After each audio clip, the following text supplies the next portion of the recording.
Good morning, Tony. How are you today? Good morning, Dan. How are you, mate? Yeah, good, good. Mate, thank you for taking time to sit down and have a chat to me about yourself and your story, because I think it's a very interesting one. Um, Mm. and it's like I said, it's not easy to actually talk about yourself as much as you think it is, right? It's great. It's really easy to talk about yourself when you're trying to sell a product or something or a service. Yeah, Um, yeah. but it's actually not when you're actually talking about your past. So thank you for being one of my victims today. My pleasure. Excellent. So for the audience listening, can we just have a quick, a 30-second spiel of what you're doing today, if that's okay? And then Mhm. we'll go back in terms of past and in terms of your journey to where you are today, and then and then we'll have to focus more in terms of what you're doing today near the end of the recording, if that's okay.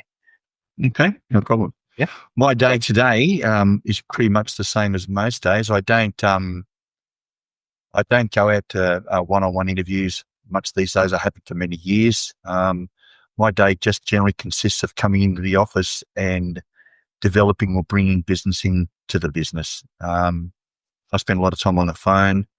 If I'm not doing a mortgage, I'm doing a risk insurance or a financial plan, if you like. I'm very lucky. I've got 10 staff.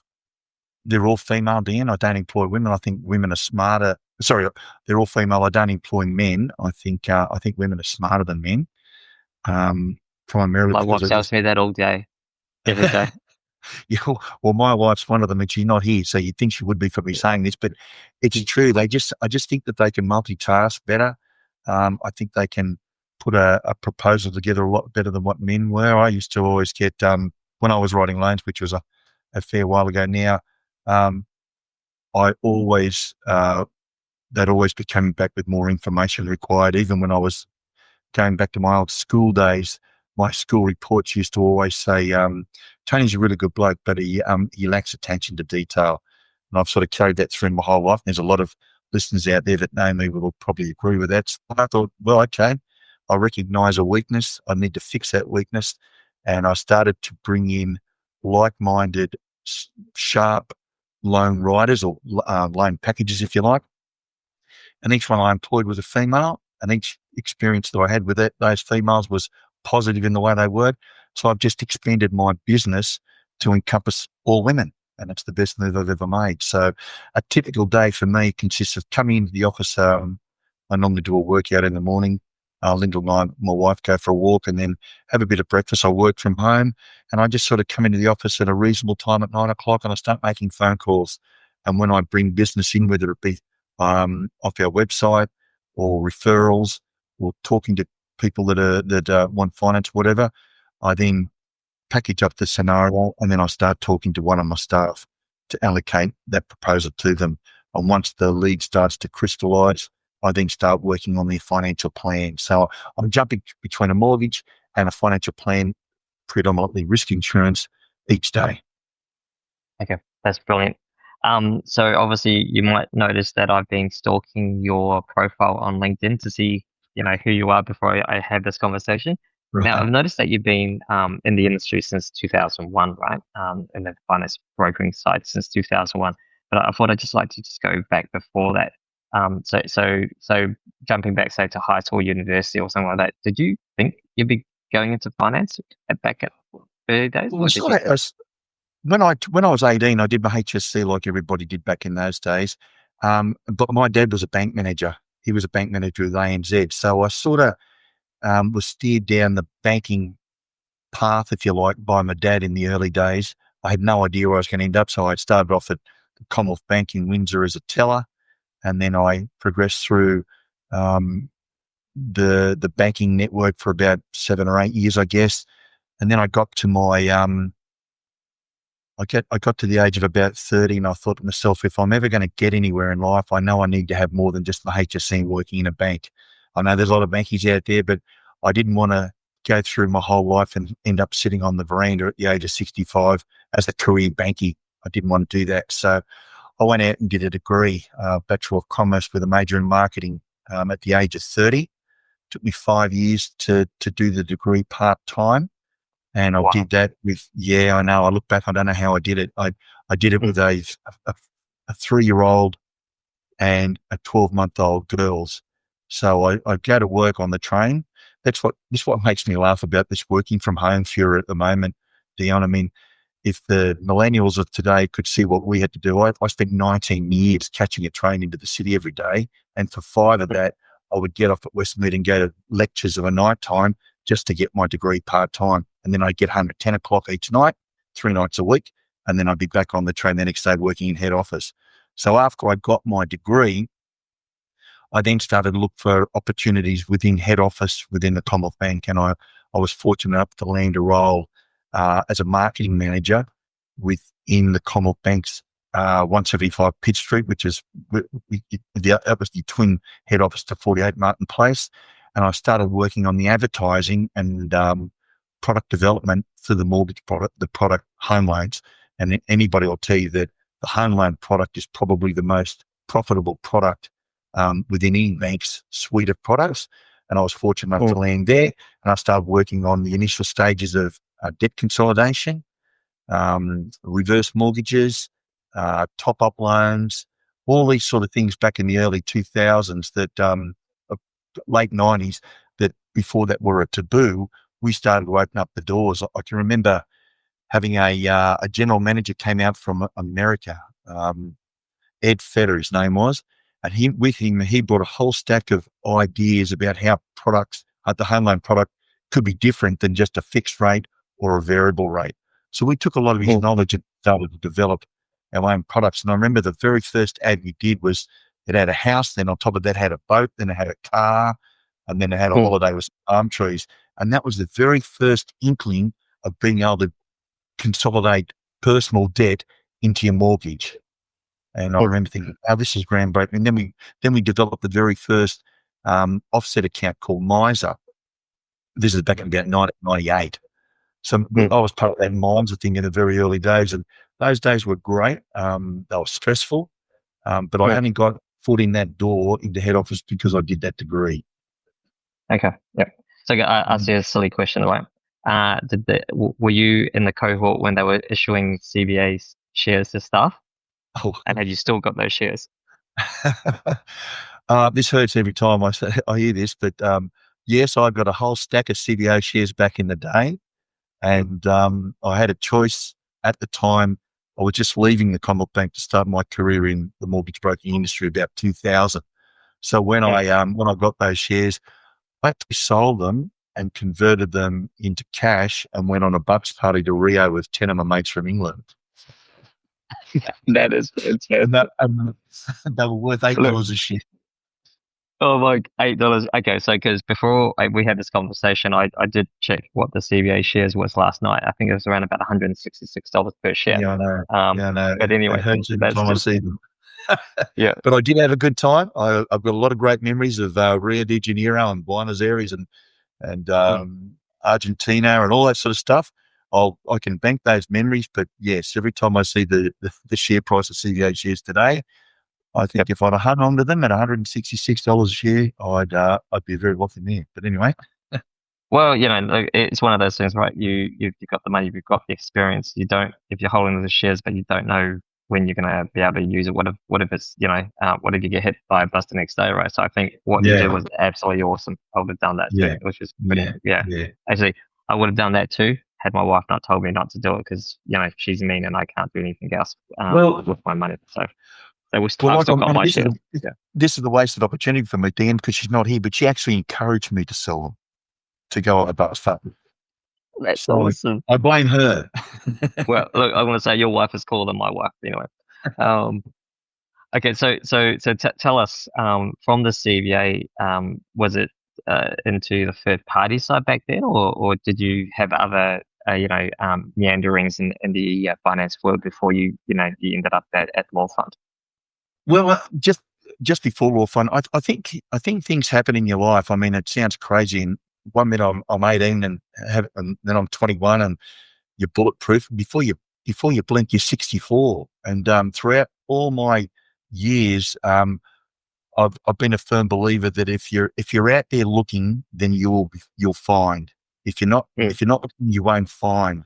And I got to the stage at the age of 39, and I was working in Commonwealth Bank's head office still catching the train into the city. My girls were teenagers and all this sort of stuff. And I thought to myself, there's got to be something better out there. And I just happened to be fortunate enough to be in a time when the Commonwealth Bank merged with Colonial State Bank. And with that came 4 product managers from Colonial Bank to match it with the 4 product managers that we had in the Commonwealth Bank. So we all sat in a room and they brought in a chief manager from the Colonial Bank side who I didn't know. And he basically just sat us down and he was quite blunt. And he said, guys, he said, we're developing a new marketing team to move forward with the merger with Commonwealth Bank and Colonial. He said, there are 4 positions available. There are 8 of you here. He said, so the first thing I'm going to ask, does anybody want to take a redundancy? There was only me and another guy from Colonial Bank that put our hands up. And at the time it was spontaneous. I had no sort of plan or what I was going to do, anything like that. And he took down our names and he said, okay, no way, this is noted. And when I went back to my office, my chief manager said to me, Tony, are you sure you know what you're doing? And I said, I've never been more unsure in my life. It just feels right. And I had a mortgage. I have a flash wife. I got 2 beautiful little girls. I got a Commodore. So I had sort of debts and commitments, and the girls are at school. And I thought to myself, oh my God.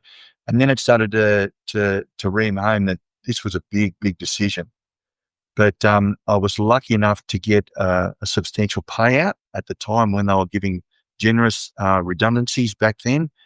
And I walked out of the Commonwealth Bank in the year 1999 or 2000 from memory with a stack of money that I could pay off my house, bank a stack and put into super.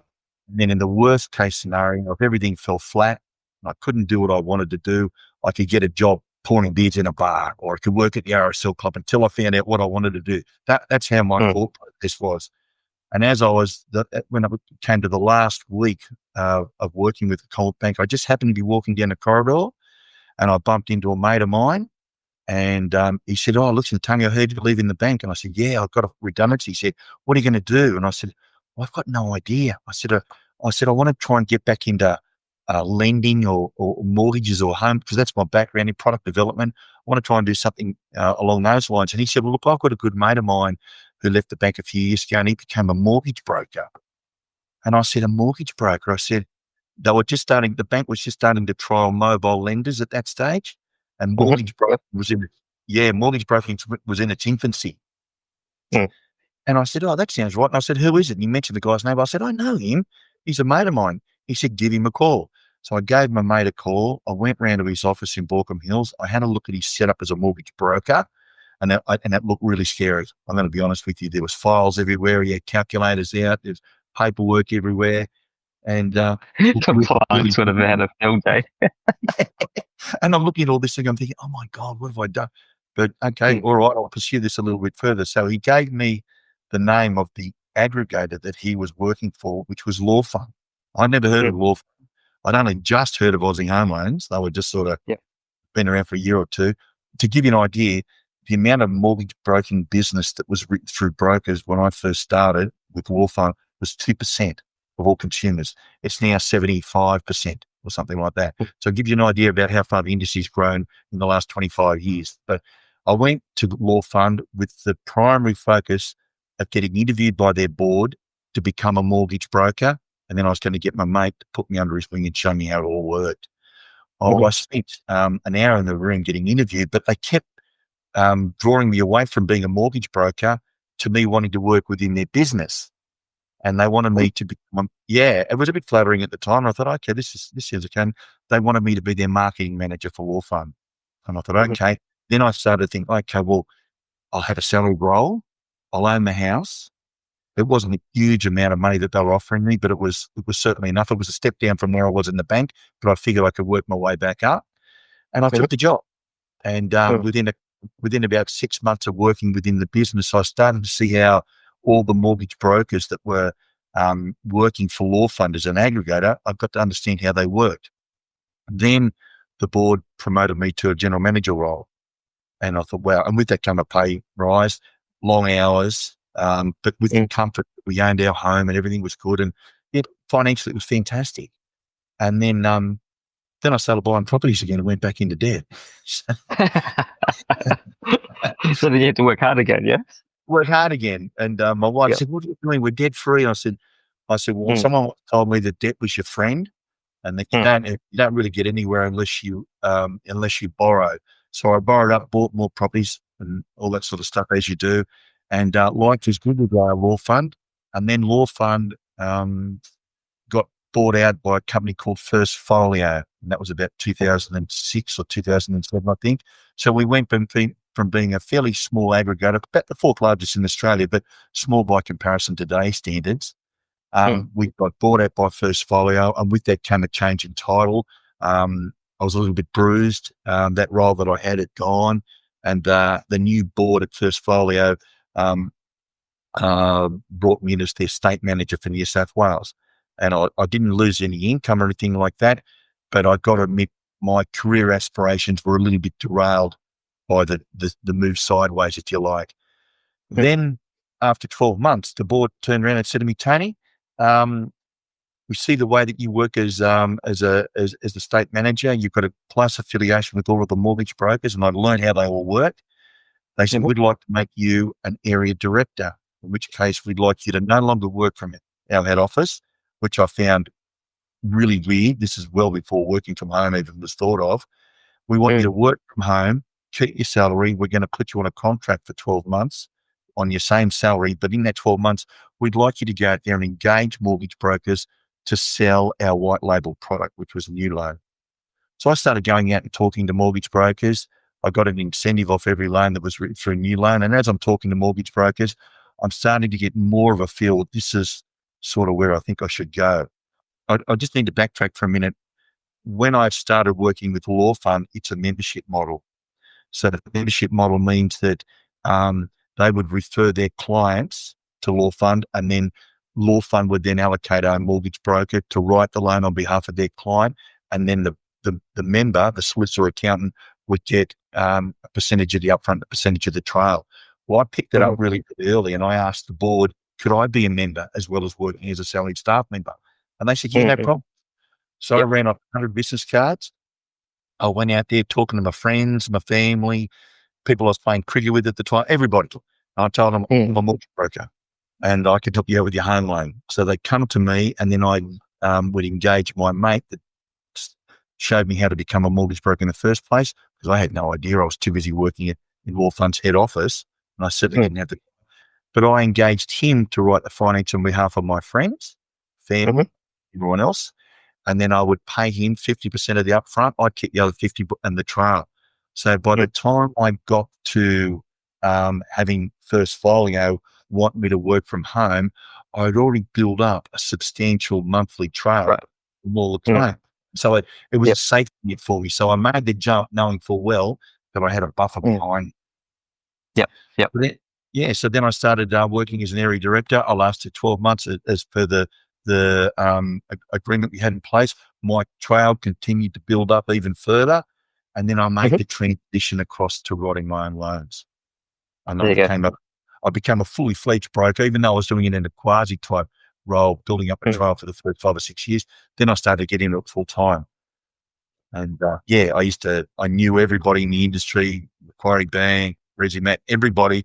I used to knock around the coffee shops all the time with blokes like your Mark Harrons and your John Calanders and all those sort of fellows. So I was going to a lot of functions, networking, had my business starting to build up behind the scenes. And I was starting to get out there and speak to a lot of brokers. So I was lucky insofar as my education and transition being a mortgage broker was made a little bit easier because I had the ability to get into all their offices. I got to see how a lot of mortgage brokers worked. I could see mhm, the good ones. I could see the bad ones. I could look at what the good ones were doing right and adopt that. I could see what the bad ones were doing and leave that out. mhm, And then it to about 2008, I guess. And you may recall, I think at the time, Westpac came out with a strategy where they put a line through the commission that was being paid to brokers as an upfront. It was zero point 0.7 back in the day, and they mhm. just put a line through it, made it 0.5 overnight. Yes, I remember that. Yeah, Just before the GFC was the full impacts of the GFC was going to hit. that's right. That's right. And Mm, I remember thinking to myself, holy hell, they've just taken 20 points off our commission with the stroke of a pen. And my fear was, well, what's to stop other banks from doing that? and wants Mhm. to stop other banks and Westpac from doing more of it because they were sort of controlling, if you like, how the broker network was evolving. So I sat down with a couple of sharp mortgage brokers and I said to them, guys, Westpac have just gone from point 0.7 to point 0.5. There's a good chance some of the others are going to follow. What are you guys going to do about this? What are you going to do to your models? And the general consensus I got back from these brokers was, well, we'll just have to work harder. And Mm. I thought, really? Work harder? I said, that doesn't seem like an option that we should have to do. And he said, well, what other options are there? So I started to look about ways in which I could diversify my mortgage broking business to safety net or buffer myself against any future turmoil that happened within the commissions that we got paid by the banks. And I looked at a number of options, commercial lending, which I was doing anyway. I looked at property through real estate agents, which I was sort of doing a little bit of, but it was still seen as a little bit of a white shoe industry back in those days. And then I looked into financial planning, and I was fortunate enough to have a like-minded mate of mine who was also a mortgage broker.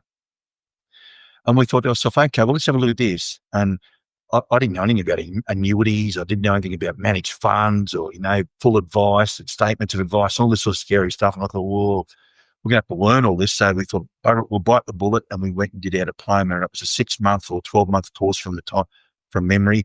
And we did a lot of work after hours, assignments, and getting to understand how the whole thing was. Then I started to network with um, financial planners that work for a dealership group called Pivotal. So we joined up, got our diploma. My mate and I joined Pivotal, which was the dealership group, which is the equivalent, if you like, of an aggregator. And then I started to understand how the dealership and the financial planning side of things work. And I could be honest with you, I was very green. I was Mhm.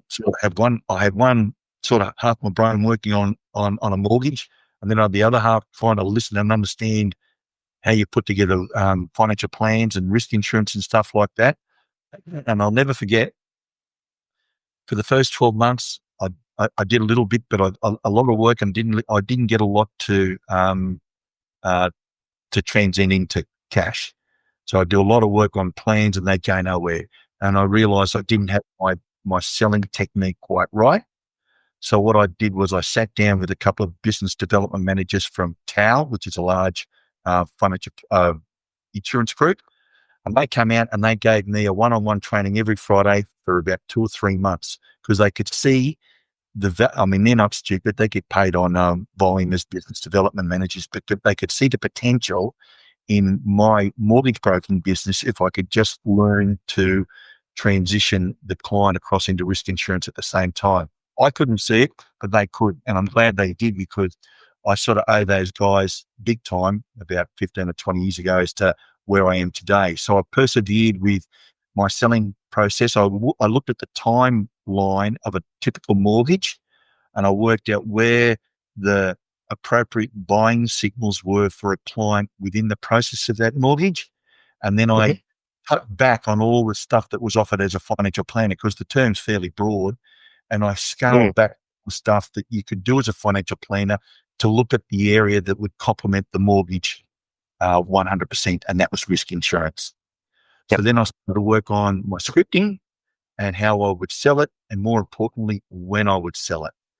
And then I worked out, I got all that right, but I still wasn't getting traction because the monthly repayment that a client had to come up with on top of their mortgage repayment meant that while they liked what they were hearing, it wasn't sustainable for them to be able to make that extra monthly bill.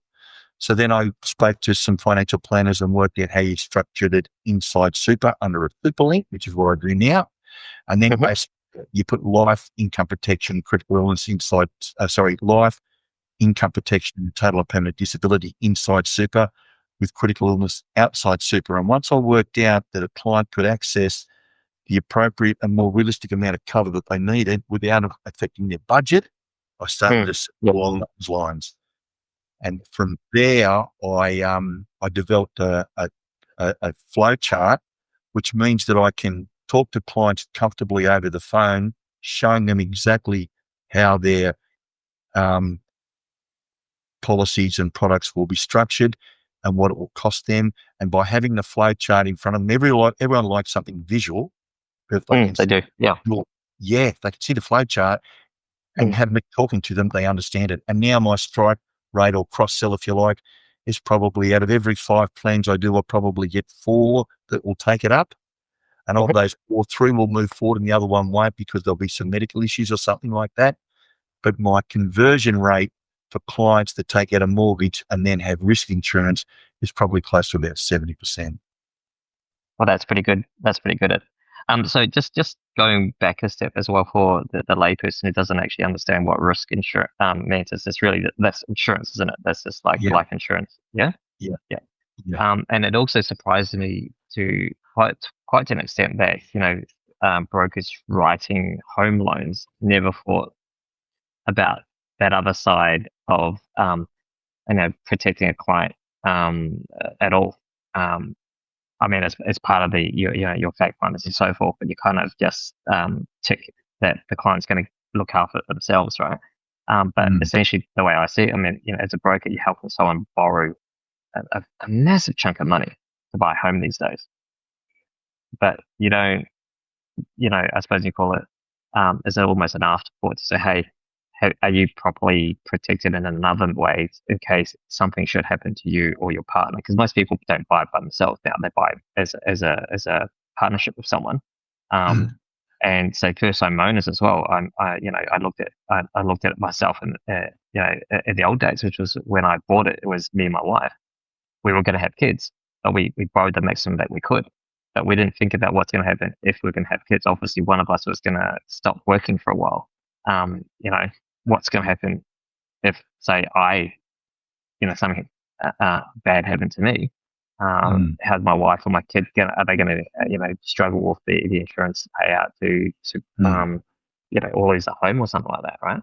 Yeah, Um, yeah. yeah, but so just going back to you though, when you did that, this did you find that it worked after the GFC, or was it or did because the insurance or financial planning industry went through a bit of their own sort of equivalent to the Royal Commission themselves, right? Um, how did you find that? Was there also a moment? Did you think, oh no, maybe I'll just go back to mortgages, or no, no, what you're doing right now is very, very good because it's not a jack of all trades. It's really just very niche in terms of what you're doing, and that Mm. complements the mortgage side very well.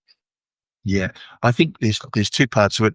First and foremost, I looked at the financial planning side of my business model is no different to the mortgage broking side of my business model insofar as there are going to be ups and downs. There are going to be tough times. There's going to be good times.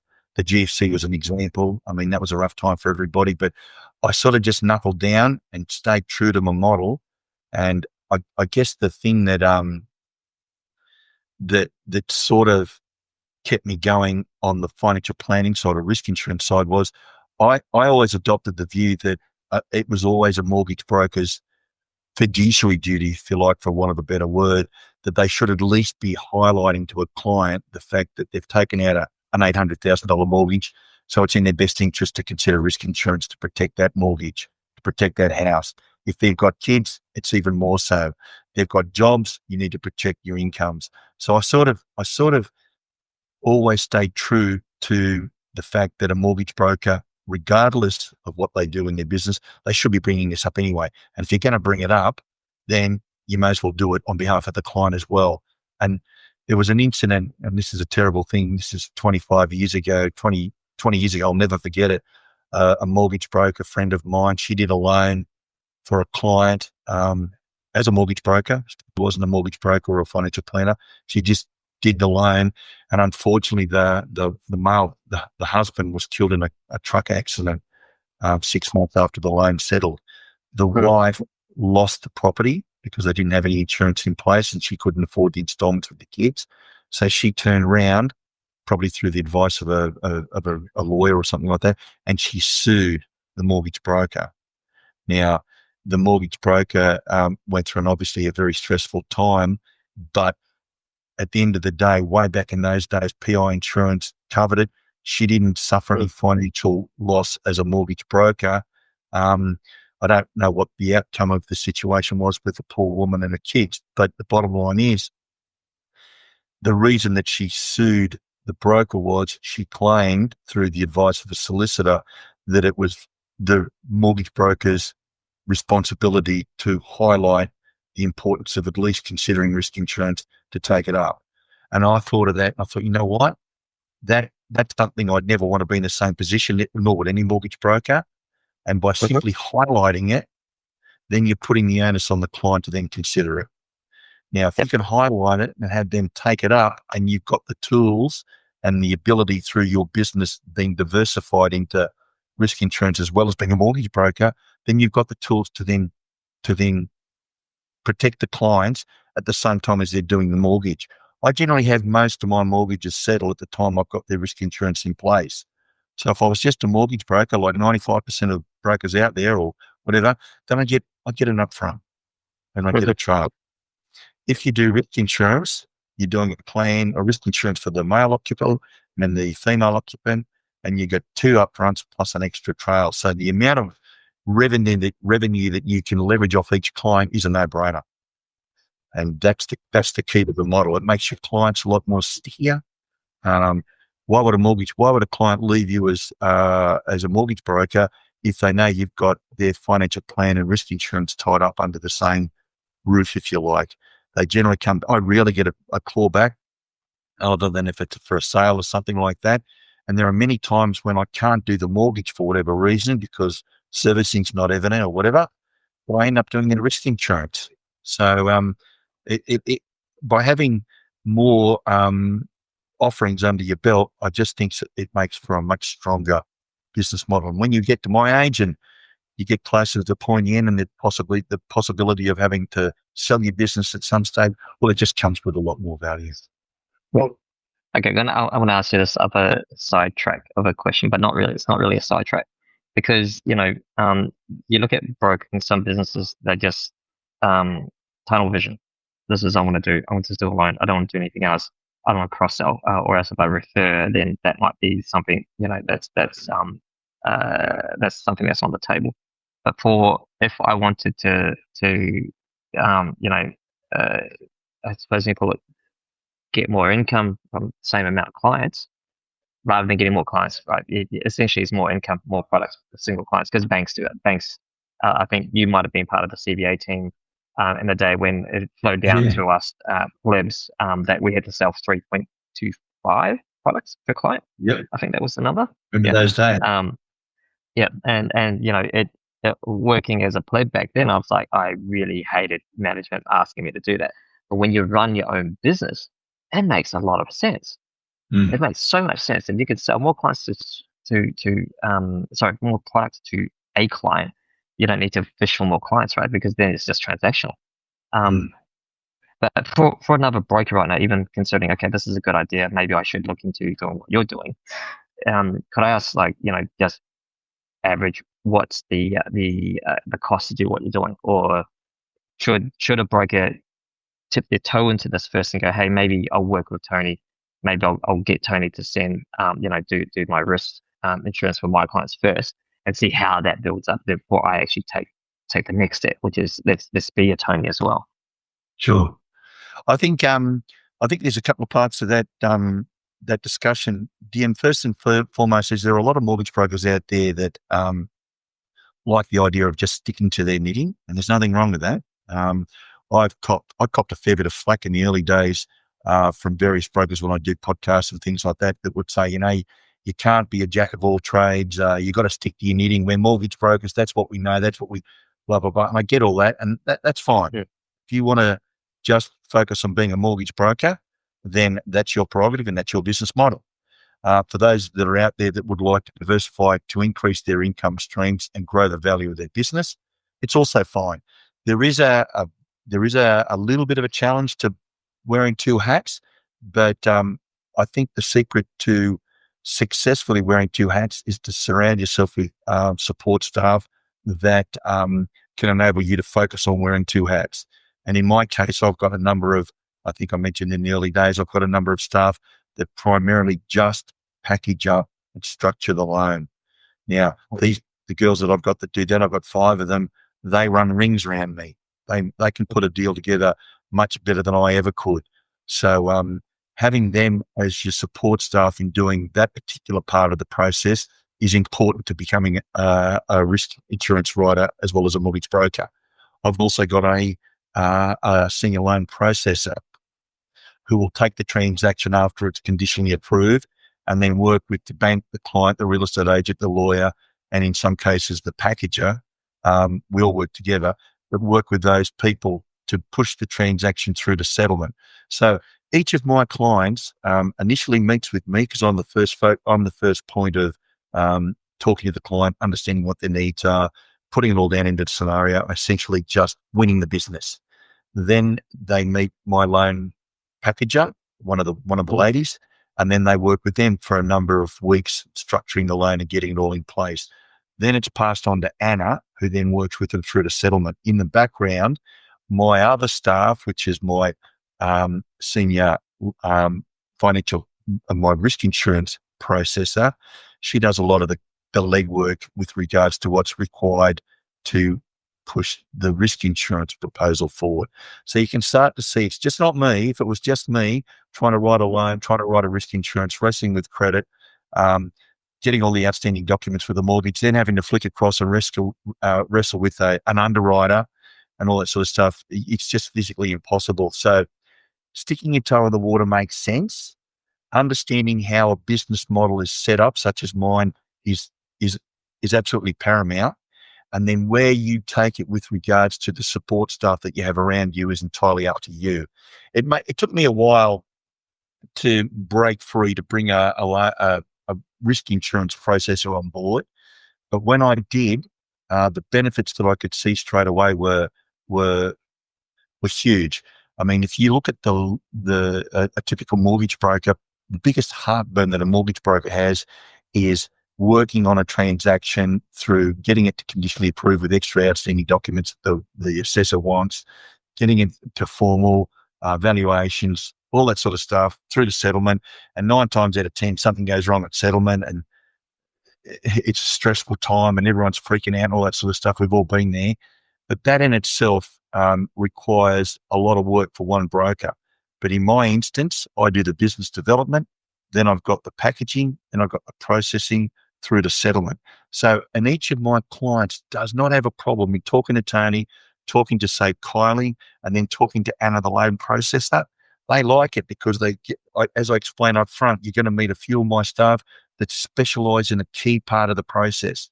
So if a mortgage broker can, their process split into a number of key areas to take the pressure off them so that they don't have to do everything, then it frees up your mind to then look on the other side.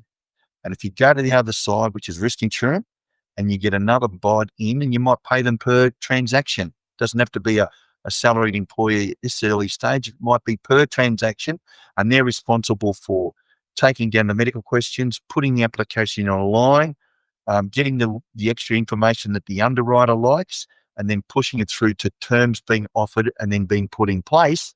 And you pay them a percentage of the upfront on each transaction. That's a good way of expanding your model to have others around you do the majority of the leg work. And then you've got to give away a bit of the farm, but just keep telling yourself behind the scenes, trail, growth, more trail, more growth, more value.